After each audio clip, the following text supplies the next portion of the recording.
Béni Maître, celui qui va annoncer l'Évangile selon le très saint évangéliste Matthieu. Que Dieu, par l'intercession du saint et glorieux apôtre évangéliste Matthieu, t'accorde d'annoncer la bonne nouvelle avec force pour l'accomplissement de l'évangile de son Fils bien-aimé, notre Seigneur Jésus-Christ. Sagesse, tenons-nous droit, écoutons le saint évangile, paix à tous. Et à ton esprit. Lecture du saint évangile selon saint Matthieu. Gloire à toi, Seigneur, gloire à toi. Soyons attentifs. Après le départ des mages, voici qu'un ange du Seigneur apparut à Joseph au cours d'un songe et lui dit : Lève-toi, prends l'enfant et sa mère, et fuis en Égypte, et restes-y jusqu'à ce que je te parle à nouveau. Hérode, en effet, va rechercher l'enfant pour le faire périr. Joseph se leva, prit de nuit l'enfant et sa mère, et se retira en Égypte, où il demeura jusqu'à la mort d'Hérode, afin que s'accomplisse cet oracle prophétique du Seigneur. Depuis l'Égypte, j'ai rappelé mon fils. Lorsqu'Hérode se vit joué par les mages, il fut pris d'une violente fureur et envoya tuer dans Bethléem et tout son territoire tous les enfants de moins de 2 ans, selon la date qu'il s'était fait préciser par les mages. Alors fut accompli l'oracle du prophète Jérémie. Une clameur se fait entendre dans Rama, des plaintes, des sanglots et maints gémissements. C'est Rachel qui pleure ses enfants et ne veut pas se laisser consoler du fait qu'ils ne sont plus. Lorsqu'Hérode fut mort, voici qu'un ange du Seigneur apparut à Joseph en Égypte au cours d'un songe et lui dit : Lève-toi, prends l'enfant et sa mère, et marche vers la terre d'Israël, car ils sont morts ceux qui en voulaient à la vie de l'enfant. Joseph se leva, prit l'enfant et sa mère, et se dirigea vers la terre d'Israël. Mais ayant appris que sur la Judée régnait Archélaüs à la place d'Hérode son père, il craignit d'y aller. Averti en songe, il se retira sur le territoire de la Galilée et s'en alla demeurer dans une ville appelée Nazareth, afin que s'accomplît l'oracle des prophètes.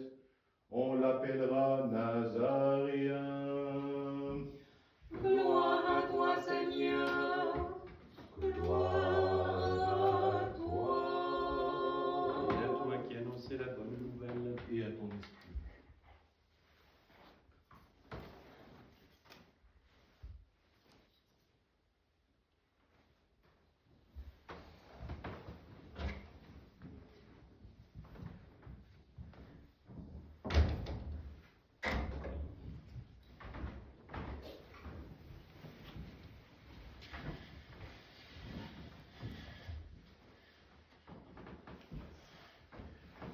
Au nom du Père et du Fils et du Saint-Esprit, ainsi soit-il. Chers frères et sœurs, le dimanche qui suit Noël est consacré à la parenté du Seigneur.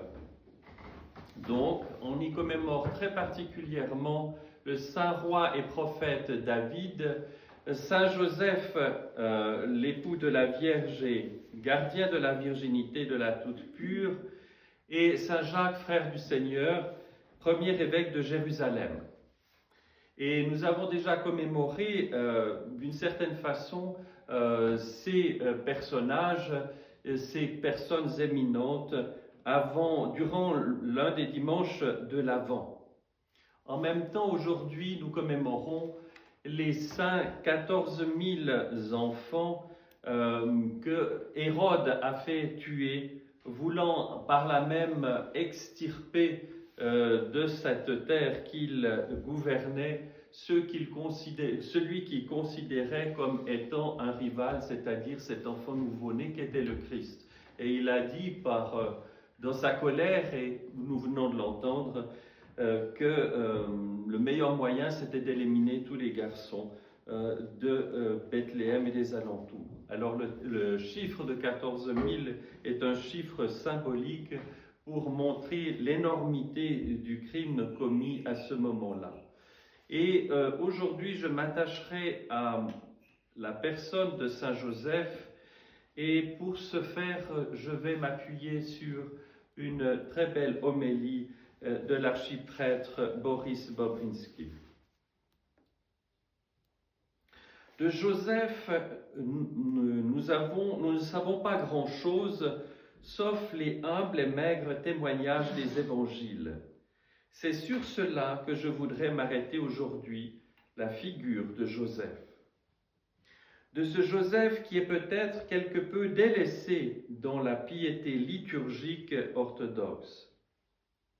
Comme je venais de le dire, il est célébré avec David, le roi et le prophète, le premier dimanche après la Nativité, donc aujourd'hui, et l'Occident latin, au contraire, lui donne une très grande place, parfois excessive dans sa dévotion. Je ne crois pas qu'il soit déplacé de parler de lui aujourd'hui. Il est lui aussi de race royale. On peut même dire, cumulant la descendance et l'héritage royal, sacerdotal et prophétique lui venant d'Abraham, et c'est lui qui offre à Marie sa dignité, son honneur, sa généalogie. C'est lui qui couvre dans l'ignorance tout d'abord et ensuite dans la foi et l'obéissance à la volonté de Dieu révélée par l'archange Gabriel dans son sommeil. C'est lui qui couvre et protège la virginité de Marie avant la naissance de Jésus, pendant et après la naissance. Il est ainsi le protecteur de Marie et il sera appelé humainement son époux. Aux yeux du monde contemporain et aux yeux de bien des chrétiens même aujourd'hui, il est l'époux véritable de Marie. Il est son époux légitime selon la loi, mais il ne la connaît pas selon la chair et il demeure ainsi le protecteur de sa virginité, le protecteur de sa maternité. Il est, comme on l'appelle souvent, le père nourricier de Jésus. Il fallait que selon le plan de Dieu, Marie soit protégée et il fallait que le mystère de la virginité ou de la maternité virginale de Marie soit caché aux yeux du monde et révélé seulement aux yeux de la foi dans l'Église. Joseph est ainsi le dernier de la généalogie, mais en lui se brise la transmission de l'hérédité selon la chair pour laisser place à l'hérédité, à la transmission selon l'Esprit, car il est l'image du Père céleste auquel il cède la place. Et c'est le Père, dans l'Esprit Saint, qui descend en Marie et qui déposera en elle la semence divine du Verbe éternel, qui habitera en elle sans qu'elle ait connu le commerce conjugal. Joseph est celui dont nous n'entendons jamais la voix dans les évangiles. C'est Marie qui parle à Jésus au temple. Joseph est pourtant, et nous en avons un indice précieux et émouvant dans l'évangile selon saint Matthieu, il est celui qui donne à l'enfant nouveau-né le nom de Jésus. Comme nous venons de l'entendre dans le dernier verset de l'Évangile, il ne connut point jusqu'à ce qu'elle lui enfantât un fils auquel il donna le nom de Jésus. Ce nom de Jésus que Marie a porté dans son cœur dès l'annonce angélique à Nazareth, qu'elle a murmuré pendant que l'enfant grandissait en elle et qu'elle murmurera toute sa vie et pour toujours, ce nom a été également révélé par l'ange à Joseph en songe et non dans le face-à-face, comme c'est le cas pour la toute pure. Ce nom de Jésus, Joseph l'a aussi retenu et murmuré dans son cœur. Et c'est lui qui, selon la loi, a donné à l'enfant ce nom de Jésus devant lequel se prosterne toute puissance céleste au ciel et tout croyant sur terre. Ainsi Joseph s'efface devant le mystère de la maternité de Marie, mais il est présent dans la grotte, il est présent dans la fuite en Égypte, il est présent dans le retour en Galilée, il est présent aussi dans l'entretien de Jésus adolescent avec les docteurs dans le temple. C'est pourquoi il me semble digne de parler de Joseph, de celui qui est effacé et qui, en même temps, est là, durant l'enfance et l'adolescence de Jésus, dont nous ne savons plus rien après, ni sur sa vieillesse, ni sur sa famille, ni sur sa mort. Parler de Joseph suscite dans notre cœur un sentiment de tendresse, de reconnaissance et d'émotion qui n'est pas déplacé dans notre prière envers Dieu. Nous devons garder la reconnaissance envers Joseph. Nous devons aussi nous souvenir que Jésus est obéissant à ses parents, à Marie et à Joseph. Jusqu'à son apparition à l'âge adulte au Jourdain, le Christ vécut dans le silence. Il vécut dans le climat du foyer familial jusqu'à son âge adulte, obéissant à ses parents, comme le disent les évangiles. Un dernier parallèle encore, un dernier épisode, un des derniers rappels s'impose, et celui-ci est suggéré par les stances des matines du samedi saint. À la 3e stance, nous avons un verset qui nous dit ceci. « Ô Sauveur, chante l'Église, Joseph qui jadis te portait a disparu, et c'est un autre Joseph qui maintenant t'ensevelit. » Il y a là une analogie, un parallélisme qui nous frappe et que l'Église elle-même a retenu.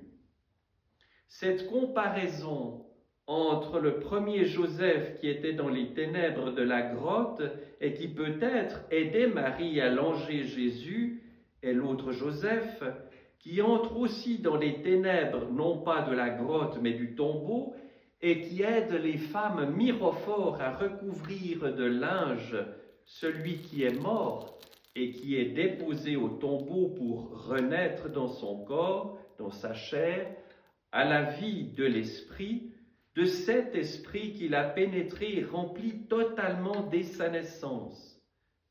Nous voyons cet autre Joseph qui rend les derniers soins au Sauveur, qui loin d'aromates avec les mirophores, et qui lui offre une autre grotte, son tombeau tout neuf. Nous ne pouvons rien dire de plus. Nous ne devons que retenir cette analogie et nous ne pouvons que reconnaître ici ce mystère du service de Joseph. Au terme de cette méditation, il faut encore rappeler qu'à la différence de la piété occidentale qui unit fréquemment Jésus, Marie et Joseph dans une vénération commune, naturalisant pour ainsi dire le mystère de la nativité de Jésus, l'Église orthodoxe souligne le rôle second de Joseph, l'élection unique de Marie dans sa maternité virginale, inconcevable aux anges et aux hommes, devant lequel Joseph lui-même a connu le trouble et le doute. La grandeur de Joseph est dans son obéissance au-delà de tout raisonnement humain et dans son oui à l'ange, se mettant ainsi au service de l'enfant divin et de sa mère.